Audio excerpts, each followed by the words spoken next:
Students, welcome to lecture number 35. So, we have 5 more lectures to go after this. So, we are almost coming to the end of this course.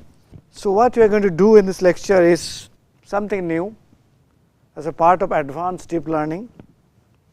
I call it NLP, natural language processing. And at the end of this lecture, we will start talking about data preprocessing. This data preprocessing and as well as the error analysis is something which has been left behind. I should have discussed earlier, but not discussed earlier because of the flow of the course. Now, we are going to discuss about data preprocessing and the error analysis in machine and deep learning. But today, we are going to focus mostly on natural language processing. This is a very important technique which is coming up, and it uses combination of machine learning and deep learning. Let us first see what we have learned in the last lecture. And I started discussing about advanced deep learning from the lecture number 34 after we learned different length scale issues in the material science. And as a part of this advanced deep learning, we said we are going to discuss 3 important aspects. One is the DTL, that is called deep transfer learning, and DRL, which is nothing but deep reinforcement learning.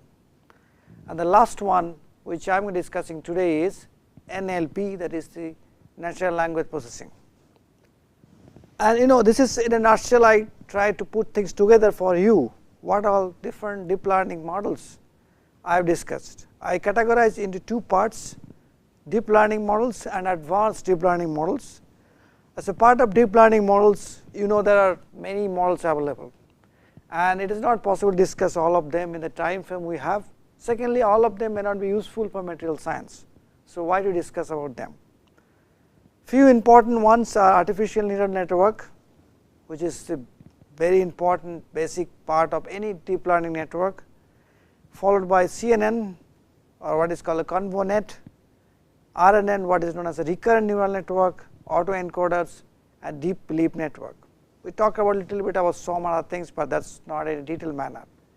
In the advanced deep learning models, we discussed about deep transfer learning, reinforcement learning, and some part of today we are going to discuss about the NLP. So, this is in a nutshell what all we try to discuss. There are 2 types of deep learning models, supervised and unsupervised. Supervised is also known as a discriminative, and unsupervised one is known as a generative. These are new terms coming up, but still supervised and unsupervised terms are widely used. As a part of supervised, you have MLP, multi-layer perceptor network, CNN, RNN, and as a part of unsupervised, you have GN, adversarial network, autoencoders, SOM, DBN, deep belief network. And as a part of the hybrid networks, you can mix many things together. You can mix CNN plus LSTM, LSTM is a part of RNN. You can mix GNN plus CNN. You can also make a deep learning method with a classifier, that is SVM. Okay, we all talked about it. And in addition, we can also have 2 different models like DTL and DRL. So, these are actually called hybrid learning models or others. They can be clubbed, one can be clubbed with others like CNN and LSTM are clubbed in model 1, GNN and CNN is clubbed in model 2, and in model 3 we clubbed one deep learning method with a classifier, that is SVM. So, that is in a nutshell what is a deep learning technique is. Remember, we have been discussing a lot about deep learning methods in this course, and this is important for you to learn some of these aspects in a very detailed manner, so that you can use it for different kinds of models possible.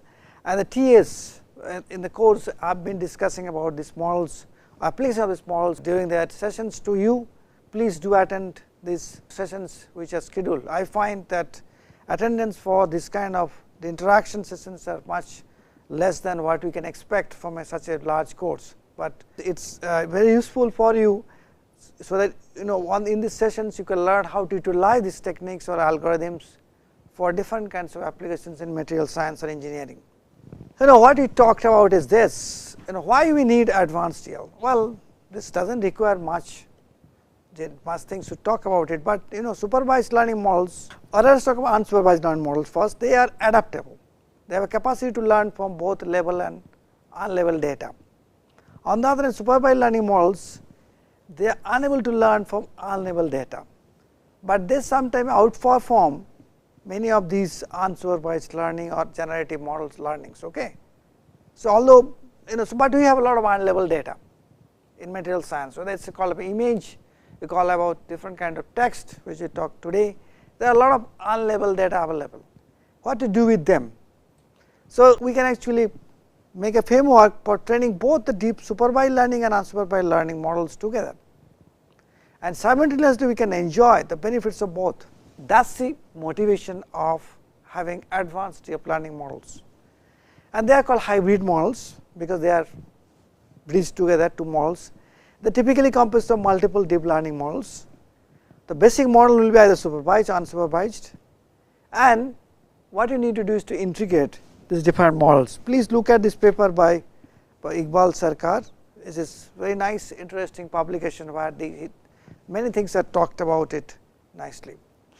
As we talked about the three important models, type 1, type 2, type 3, right. Type 1 actually is a mixture of different generative or discriminative models to extract more meaningful information with robust features. It can be CNN plus LSTM or autoencoders plus GNN, right. Hybrid model type are basically integration of supervised models with an unsupervised model. So, first type 1 has either both can be either generative or both can be discriminative models, that is both can be supervised or unsupervised, but idea is to extract meaningful informations and robust features. But in case of type 2, first we are going to have a unsupervised model with integrated with a unsupervised model like DBN plus MLP, AE plus CNN. These are the ones which are first we are going to use a supervised model followed by unsupervised model, otherwise also unsupervised plus supervised is also possible. In third case, we can integrate any kind of this supervised unsupervised model with a non-deep learning classifier like SVM. SVM is support vector machine, which is a classifier, we know that. And so that way we can actually do a much better job when you want to use a classifier with the deep learning methods. Now, first model we talked about is a DTL. This is basically it effectively use a previous learned model knowledge. You should understand that is a very interesting idea.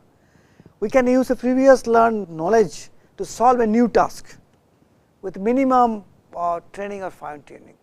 What is it?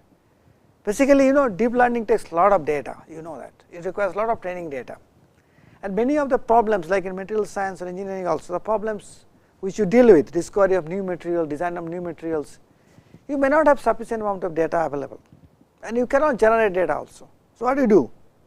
You have a choice of using this DTL which will use some other data which is available in large quantity to learn, and then after it is learned or learning is over, we can use this model for this new task. Okay, that is what it is. And idea is basically use some data or some problems, so a lot of data are available, and learn, and once learning is over, use this learning to predict or solve a new task with the minimum learning. That is what is the idea is. And standard DTL models also, DL models also demand a lot of computational power resources like GPU based enabled servers. So, many cases may not be available. So, as a result, this DL based transfer learning models are very useful. It can learn or knowledge from a predetermined model can be transferred to a new DL model. It is useful because it allows us to train a DNA with very little data. So, therefore, this is very useful in design and discovery of new material.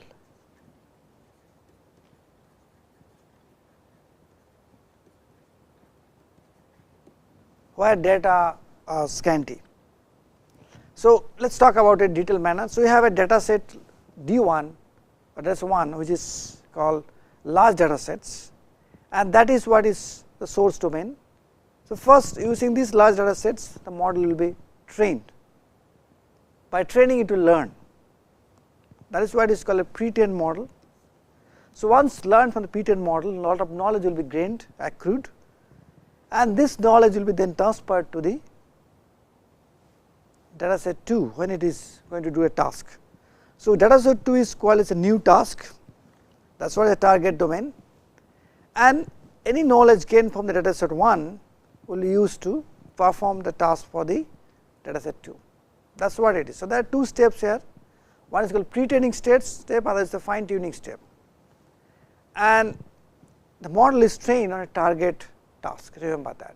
So, that means if I have to use this model for a specific task, I should get the model trained in the same kind of data available. Let us say we are talking about designing a material with a target mechanical properties, or a discovery of new material or target mechanical set of mechanical properties. Then we should have data set 1 for dealing with mechanical properties of many normal materials. Let us talk about steel. Steels have a lot of data on mechanical properties. So, we can use that data sets as a source domain for pre-training purpose, and once the model will learn from the large data set available in steel, that knowledge then can be used for solving a task which is involving the design or discovery of a material with a target set of mechanical properties. That is what is the idea is. So, this is very nice approach, and this is widespread application in material science, I can see that. So, you can have different types of DTL, instant based, mapping based, network based, or adversarial based. Instant is nothing but a data, it uses instances in source domain by appropriate weight. Weight is basically to have to make the learning better. Mapping based these are basically, it maps instances from both the domains into a new data space with the better similarities. Network based, yes, it reuses the partial of the network which is used for pre-training in the source domain. And adversarial based, it uses adversarial technology to find transferable features that both suitable for the two domains. As you see, this is very useful. It can be used in NLP also. It can be used in sentimental classification, visual recognitions, spam filtering, discovery of new materials, design of new chemistry materials, all kinds of things. Then we talked about deep reinforced learning, what is called DRL. It uses the technique of making decisions to maximize the cumulative rewards in a given environment. It is something which is new to you. In RL, we use an agent to learn in order to achieve the goal in an uncertain, potentially complex environment by performing actions and receiving feedback through a reward or penalties. So, what we have is an agent. An agent will learn in an uncertain and potentially complex environment. Am I clear? Agent will interact with this potentially complex environment by performing different kinds of actions, and by actions it will receive some feedback. Feedback can be either positive or negative, that it can be reward or penalties. Once this interaction happens and things are settled, then it can be useful to predict something or to make a decision making process. So, what are the important features of the RL? First is you need to have an agent, the learner or the decision maker, and this decision maker is going to interact with the environment. You also need a state. State is nothing but a specific situation in the agent finds himself or herself. Action, all kinds of moves the agents will make. Reward can be either feedback in the terms of positive or negative. So, this technique, it uses the technique of making decisions to maximize the cumulative rewards in a given environment. That is what it is. So, by performing some actions, we can get feedback, and that feedback can be further used as a learning process. And obviously it uses the concept of environment and agent. Agent can perform a series of actions in the environment, each of which will have an impact on the environment states, and that is why it will give two types of results. One is positive for the good in sequences of actions, second is negative for bad sequences of actions. The purpose of this reinforcement learning is to learn good action sequence through interaction with the environment. This is the basic thing. So, this way you have to remove the failures, reduce the number of failures. That is what the idea is. So, once the agent interacts with the environment and to perform some kind of task, it is bound to do some feedback, get feedback from the actions. So, now maximize this reward, remember this, it is have to maximize the cumulative rewards in a given environment. That is what is the learning. This has lot of application in material science, because many times when you are trying to design a materials, will fail, and in most of the cases we succeed in few cases. Can I use this to design materials, so that we learn from these mistakes and maximize the rewards to design new materials? This will also have a far reaching applicability in material science. Well, how the DRL is implemented? It is integrates neural networks with a reinforced learning framework, so that the agent can learn from approved action in a virtual environment. Well, there are different ways. As you can see here, you have a state S and you have a action. So, agent will learn from the states by interacting with the state or interacting with the environment and get feedback. That is what is by which it will make policies. Once the policies are made, actions of the agent will be much refined. So, success rate will be much higher. That is what is called more rewardable things. So, it is basically cumulative reward technique. It will keep on adding the rewards and removing the penalties. That is what is called cumulative reward techniques. The model based RL, there are two types of RL, one is model based, other is model free. In case of model based learning, a transition model that enables the modeling, enables for modeling of environment without interacting with directly. Basically, the agent can learn without even interacting directly. It can indirectly learn from the environment, or it can directly learn from the environment. That is why it is called model free and model based. It has lot of use in NLP, alert design, robotics, video games, computer visions, and these things are very important for you to learn. So, now let us move into the new topics, that is called natural language processing. But before I move into this, let me tell you that natural language is something we all speak, right? All speak natural language, you have to understand that. Discovering material and utilizing them for any particular applications is what we are discussing about it a lot. And this is a subdomain of artificial intelligence and machine learning. So, first of all, what is a natural language? We human communicate each other using words and text, or we can say words and phrases, right. The way we human convey information to each other is called a natural language. Every day humans share a large quality of information, or large quantity of information rather, with each other in various languages of speech and the text. And this is something which we are aware of, okay. Like I am speaking in English, I am trying to convey you some kind of informations, and how I am doing that? I am using certain kind of words, text, which are more technical in nature than a person who will be talking about literature, than a person who will be talking about business, right. But we are using the same natural language called English. So, our use of words and text phrases will vary depending on what you are talking about it, and that is what is the natural language is. Now, can I use this for our learning techniques? So, NLP is basically defined as a branch of artificial intelligence that provides computers this capability of understanding the text as well as the spoken word in the same way that humans do it. It is a very powerful technique. So, idea is to give computers and machines same kind of capability of understanding the text as well as spoken words in the same way the human being can use it. But why?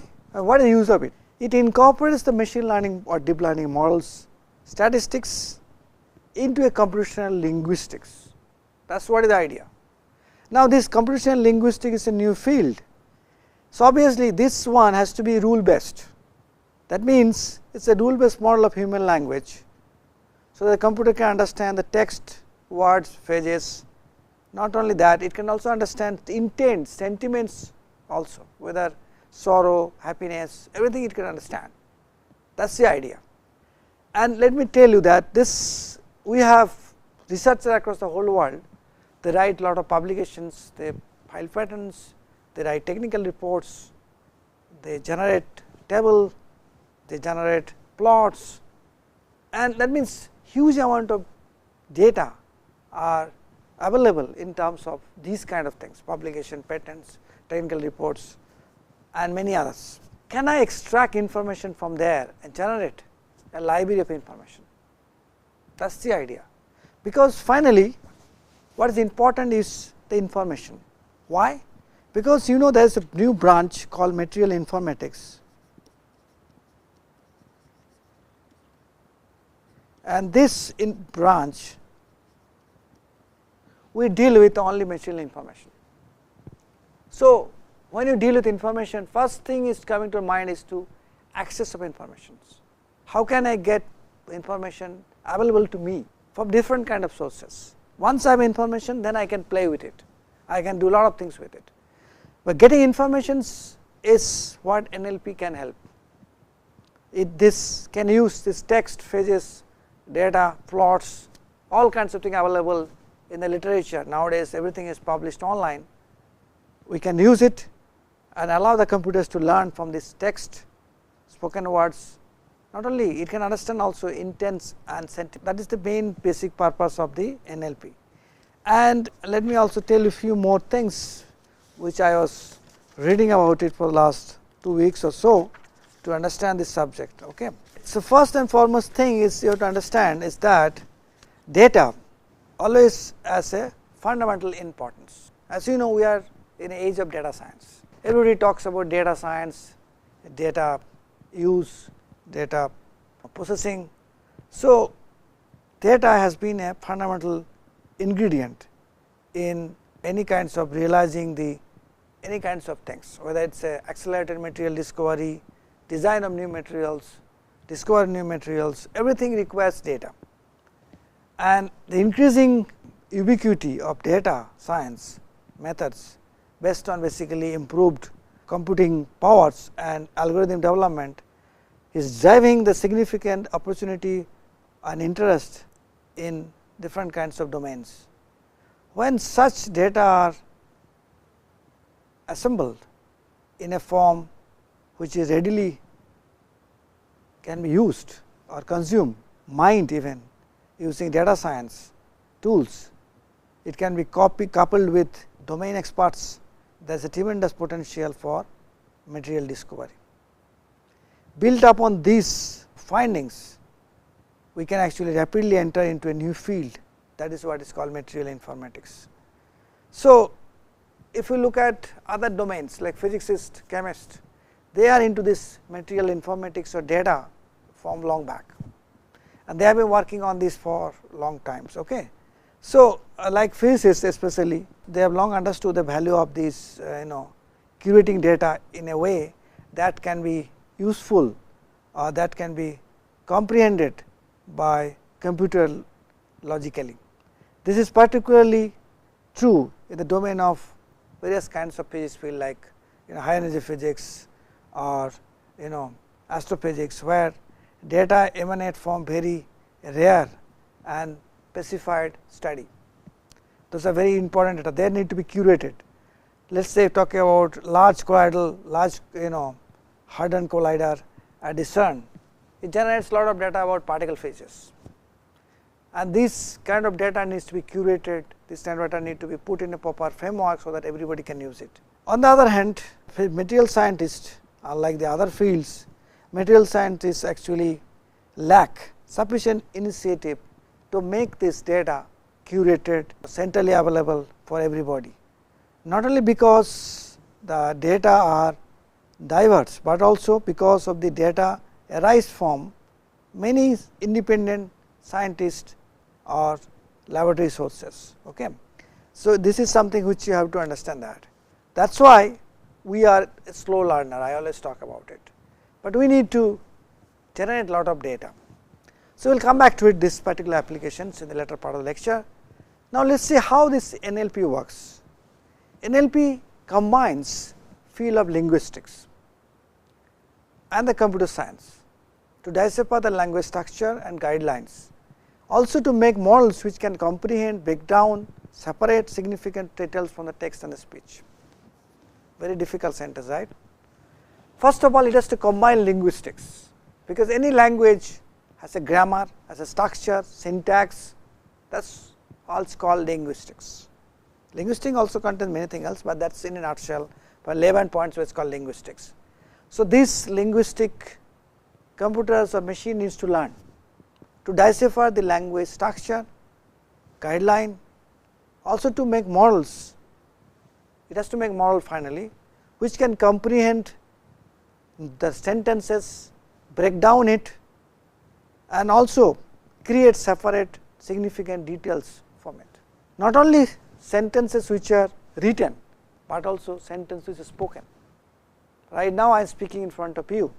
Can anyone apply NLP to extract the informations from my lecture and put it in a format so that everybody can use it? Let us say if I ask you this question, for this lecture which is almost like half an hour duration, can you use NLP to extract the information required for the person who is not attending the lecture? That is what is the job of NLP. Since I am speaking in English, I am using certain kind of a linguistics, certain kind of a language structure, guidelines, words, verbs, many things, and this once this is learned by the computer able to make a model. That model will allow them to understand the subject, what I am speaking.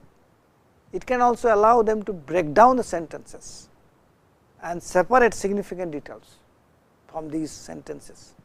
That is what it is. So, in a nutshell, this picture actually what I have drawn shows you that NLP combines computer science, AI and human language.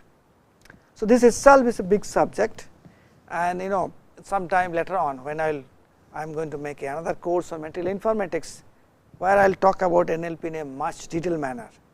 Right now this is a part of the deep learning methods, so we are learning it, but I would like to glue you to this particular paper by Olivetti et al. Recently published in 2020 during the corona time in applied peer review. Please read it. It is very interesting paper which talks about NLP. Remember, there is no book available on this subject. So, you have to get into the publications which are available.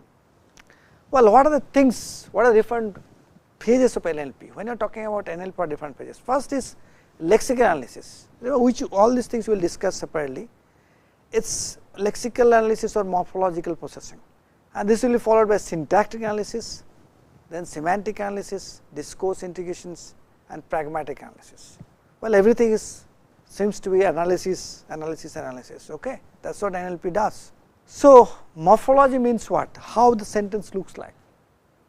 Syntax is what is syntactic. Semantic is what is the mood of the sentence. Is it talking about a happy story? Is it talking about a sorrow? Is it talking about something which is related to some kind of interaction between a male and female? That is called semantic.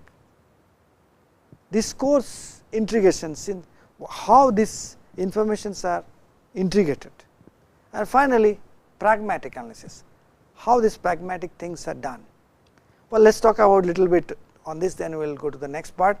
So, lexical analysis, in this phase sentences, paragraphs are broken into tokens. This is called tokenization, and these tokens are what? They are the smallest unit of text.